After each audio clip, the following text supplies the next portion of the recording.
First at 4, the counting has begun. A record 3 million absentee ballots are being tabulated in Michigan right now, while other voters are lining up to make their voices heard.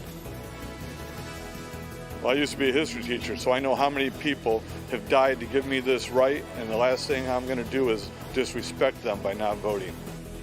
But our democracy is divided like never before, with businesses boarding up for their own protection. Paula Tutman has the story behind the tension. The story, Karen, is getting in front of it. I'm in a local community where extra police, including undercover cops, have been deployed to keep voters safe. What does this mean for our democracy, Karen? Our coverage of Decision 2020 starts right now, first at 4.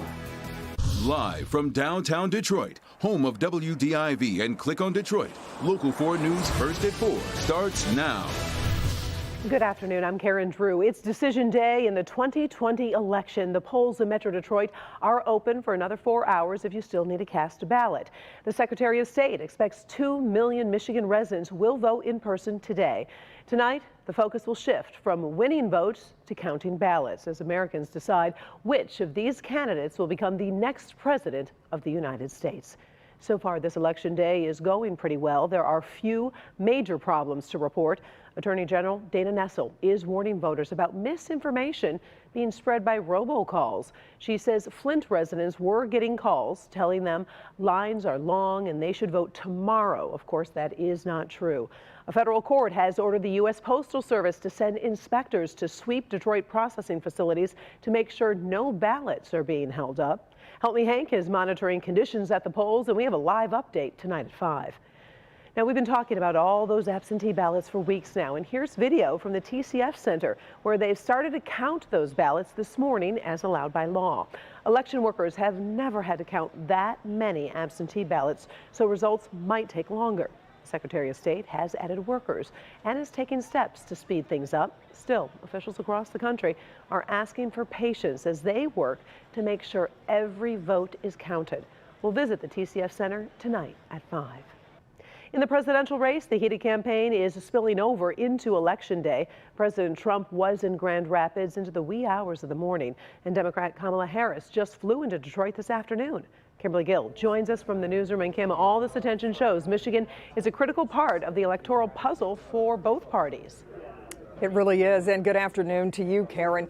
We can't remember the last time a major party candidate was in Metro Detroit on Election Day. But Vice Presidential candidate Kamala Harris brought a Get Out to Vote effort to Berkeley late this afternoon. Her visit was a last-minute addition, just announced in the past 24 hours. While she was here, she gave a push to U.S. Senator Gary Peters, locked in his own re-election battle. Senator Harris wants Michigan voters to know how Joe Biden judges economic success. Listen. You know what Joe says? He says, well, tell me how are working people doing? How are working families doing? And Biden is also still working to get out the vote on this election day. The former vice president is wrapping up his campaign in the battleground Commonwealth of Pennsylvania. Meanwhile, President Trump stormed through 4 states yesterday, ending that marathon trip in Grand Rapids. Today, he had one public appearance as he thanked his campaign workers in Arlington, Virginia. The president says he's happy with what he's seeing on this election day. I'm hearing we're doing well all over. I hear the lines are amazing. The lines have been amazing. And I think we're going to have a great night. We're going to have a great night. And we're going to have, much more importantly, we're going to have a great 4 years. And Karen, you may remember President Trump won Michigan by fewer than 11,000 votes in 2016. He's hoping to carry the state again. But will Biden turn it back blue? We're getting closer to finding out. For now, we'll send him back to you in the studio. All right. Thank you very much, Kim. Sure. And stay with Local 4 tonight as the results start coming in. We'll have live updates on Local 4 and online at clickondetroit.com. We'll follow the results tonight, tomorrow, and longer if necessary. We also have a panel of experts online during our election night Zoom party. Jason Carr is hosting. He'll be joined by reporter Grant Herms, keeping you up to date on races of national interest. And pollster Richard Zuba will offer his expertise. We'll get that party started at 8 o'clock this evening. And no matter what happens tonight, you definitely want to check in with Local 4 News today in the morning. Live guests include Secretary of State Jocelyn Benson and Detroit City Clerk Janice Winfrey.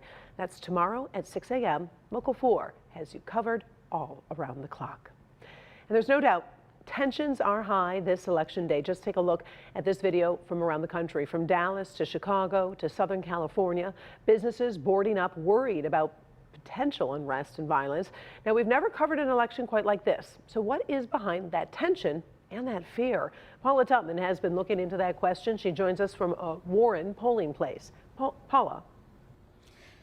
Yeah, hi, Karen. You know, this is something many of us are used to seeing on the international news happening in other countries, certainly not our country, not our democracy. And I talked to some experts who talked about how we haven't seen anything like this since the Civil War.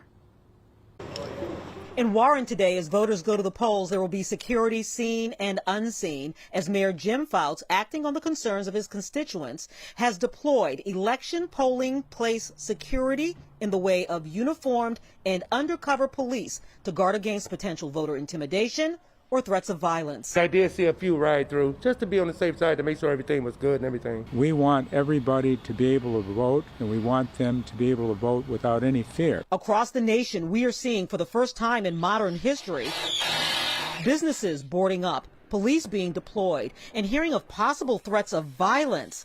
Professor Dave Dulio teaches political science and is the director of civic engagement at Oakland University. That sort of shook me a little bit, that folks are already anticipating and seems like planning on election day violence or post-election violence. And I think that it's frankly a sad commentary on where our politics are right now. Professor Erin Dwyer is with the Department of History at OU. It's a lot more closely akin, I think, to some of the elections that occurred in the early 1870s in the wake of the 15th Amendment allowing African Americans to vote.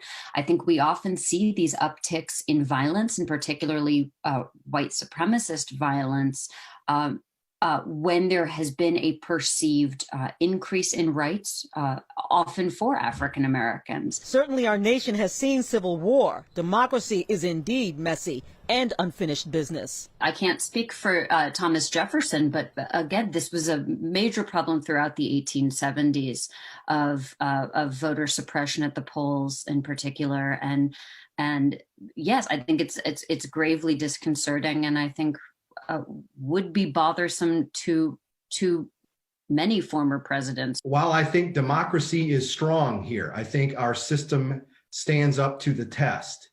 This would test it like we've never seen it before. You know, the important thing to note is that not only are our allies watching, but our enemies as well. Our experts certainly agree that the most important thing is that peaceful transfer of power. Karen? All right. Thank you very much, Paula. Let's shift gears. The weather obviously is cooperating today. If you're still heading to the polls, waiting outside should still be pretty comfortable. Let's check with our current conditions and Ben Bailey. Hi, Ben. Yeah, Karen, smooth sailing here for the rest of tonight. In fact, it just looks absolutely gorgeous out there. Beautiful conditions, almost crystal clear skies. Some of us have actually peaked into the 60s. The wind's a lot lighter than what we were dealing with yesterday. So all in all, just a gorgeous finish to today. And if you still are planning to head out to the polls this evening before they close, generally clear skies here, maybe just a couple clouds around. Temperatures will fall pretty quickly once that sun sets, but we'll stay in the low to mid 50s for the rest of the evening. And we still have our eyes on Hurricane Eta. It's making landfall in Nicaragua, but it looks like it may be heading towards the U.S. this weekend. We'll track that for you and have your entire 7-day forecast coming up. Karen. All right, thank you, Ben. Still ahead, Michigan is in the middle of a coronavirus surge. We'll bring you the newest daily numbers that show where we stand right now. The dangerous hurricane season keeps causing more destruction. We are tracking Hurricane Eta. And the cruise industry was given the green light to do business, but the ships won't be sailing anytime soon. Stay with us for that explanation. First, 4.